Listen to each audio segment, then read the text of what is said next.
Start. महोदय, साक्षरता समय की मांग है तथा इसे स्वतंत्रता के बाद आने वाली हमारी सरकारों ने समझा तथा इसके लिए धन भी बहुत खर्च किया।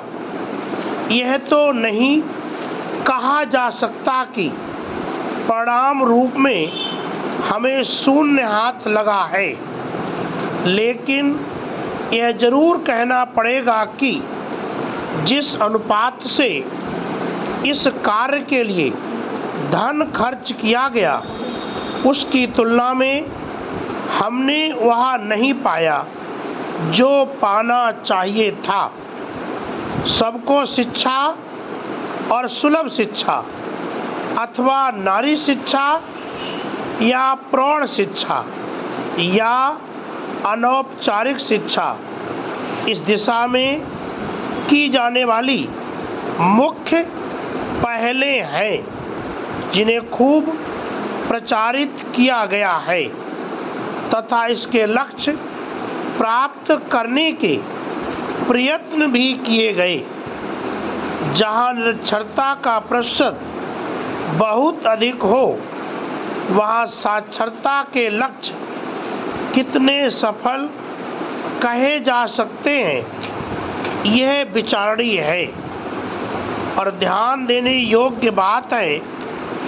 गांवों में शिक्षा की व्यवस्था अभी दयनीय तथा विपन्नता से ओतप्रोत है तथा नहीं लगता कि शिक्षा के लिए निर्धारित योजनाओं को लाभ आगे भी पूरा पहुंच पाएगा। इसलिए साक्षरता और शैक्षिक उपलब्धियां आज भी इस मोड़ तक नहीं पहुंची हैं जहां उसे बदहाल से खुशहाल रूप में देखने का सपना पूरे राष्ट्र ने अपनी आँखों में संजोया हुआ है।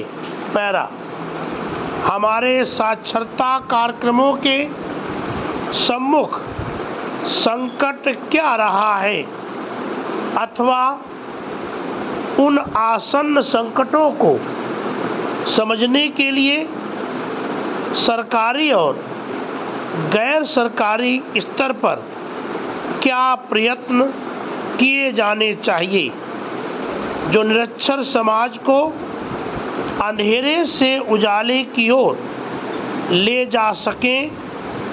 इन योजनाओं की विश्वसनीयता जिस गहराई से बननी चाहिए थी वह नहीं बन पाई तथा इनसे प्राप्त होने वाली अनुदान राशियों के दुरुपयोग का चलन सा हो गया है, क्योंकि उपभोक्ता की उदासीनता से सरकारी अनुदान को सरलता से हड़पा जा रहा है। यह भी है कि यदि नागरिक साक्षरता का महत्व जानकर अपने लिए निर्धारित मानदंडों तथा प्रावधानों के प्रति सजग हो जाएं, तो इसका पूरा लाभ अपने पक्ष में करना संभव है। लेकिन ग्रामीण जन समाज की हालत यह है कि बच्चों को साक्षर बनाने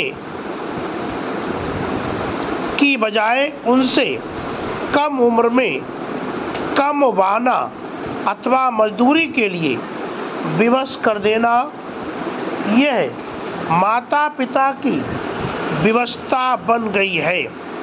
इसके मूल में किसानों तथा कमजोर वर्ग की आर्थिक विपन्नता है। विपन्नता ही साक्षरता के मार्ग में सबसे बड़ी बाधा है। ग्रामीण समाज की आजीविका में बाल श्रम का महत्व है।